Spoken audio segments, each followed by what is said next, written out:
Business editor Richard Southern joins us now. It's another big protectionist move by the White House. U.S. President Donald Trump says he's going to slap tariffs on steel and aluminum imports. And that has consequences here in Canada. Richard? It certainly could. It could be quite a serious issue for the Canadian economy, and investors were certainly spooked by it today, Christina, as Trump spoke from the White House and investors sold stocks. Here's what the U.S. president had to say. People have no idea how badly our country has been treated by other countries, by people representing us that didn't have a clue. Or if they did, then they should be ashamed of themselves, because they've destroyed the steel industry, they've destroyed the aluminum industry, and other industries, frankly. When you look at all the plants, the car plants, automobile plants, that moved down to Mexico for no reason whatsoever, except we didn't know what we were doing. So we're bringing it all back. Trump imposing 25% tariffs on steel, 10% tariffs on aluminum. However, we don't know if Canada will be subject to the tariffs just yet, although Canada is the #1 supplier of steel and aluminum into the United States.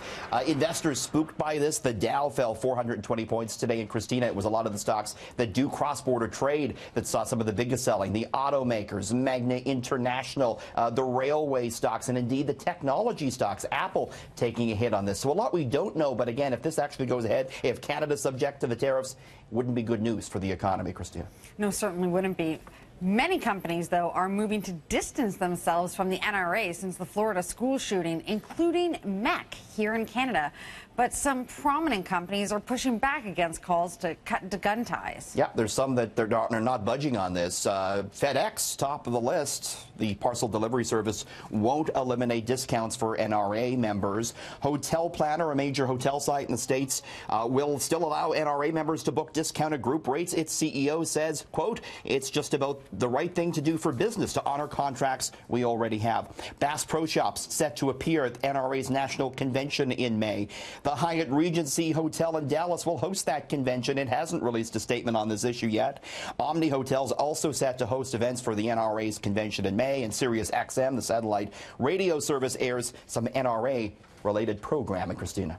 A new study out today finds U.S. gun-related deaths drop while one major event is going on. Yeah, Richard. what happened? It's when the NRA convention, speaking of which, is on. Gun-related injuries drop 20% nationwide across the states when the NRA holds their convention, according to a new study in the New England Journal of Medicine.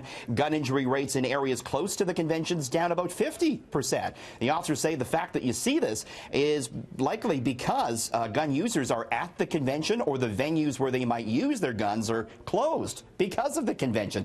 Christina, it casts doubt on the idea that gun injuries occur because of inexperienced users. Interesting food for thought there. Very interesting food for thought. And if you're heading to the Eaton Centre, well, there's going to be some new big additions planned there. But this time, not retail, Richard. A big bank is moving in. Yeah, interesting. And we were looking at this a bit earlier in the show. It's the Bank of Montreal set to build a big office building close to the Eaton Centre, the southwest corner of Yonge Dundas. Going to be above the current Nordstrom store there. 300,000 square feet is what the size of it, and they're going to host more than 3,000 of their employees there. BMO describing this as a workplace of the future with advanced technologies, a collaborative workspace, and of course it has direct access to the subway and the path, so workers can get to BMO's main head office down at First Canadian Place. And interesting news there, it was the old headquarters, Christina, of Sears Canada, so it was left vacant after, of course, Sears went belly up. Nice. A major booze brand making a big move towards gender equality. Yeah, it's Johnny Walker coming out with a new bottle that has Jane Walker on it. No Johnny, but Jane this time. Yes, a push towards gender equality, but also a push by Diageo, the parent company of this beverage, to maybe draw more women into this scotch, which does happen to be the world's best-selling scotch. And Diageo isn't alone in putting a female face on a traditional male mascot. Kentucky Fried Chicken recently did the same, having Reba McEntire play its Colonel Sanders character. Christina. Well, speaking of KFC, first we've got that major shortage of chicken that forced hundreds hundreds of UK KFCs to close. Now another devastating shortage has the chain scrambling. Very devastating. It's a gravy shortage that is affecting UK KFC outlets. Oh my, say it ain't so.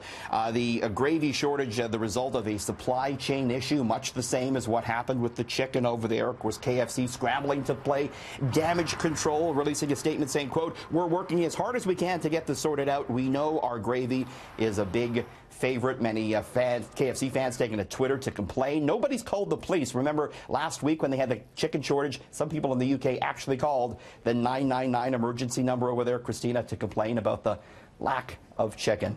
See, I don't know if I'd call the police for the lack of gravy, but if it's chalet sauce, now that would get me. Now, that's a polarizing issue, but I'm with you on the chalet sauce, absolutely.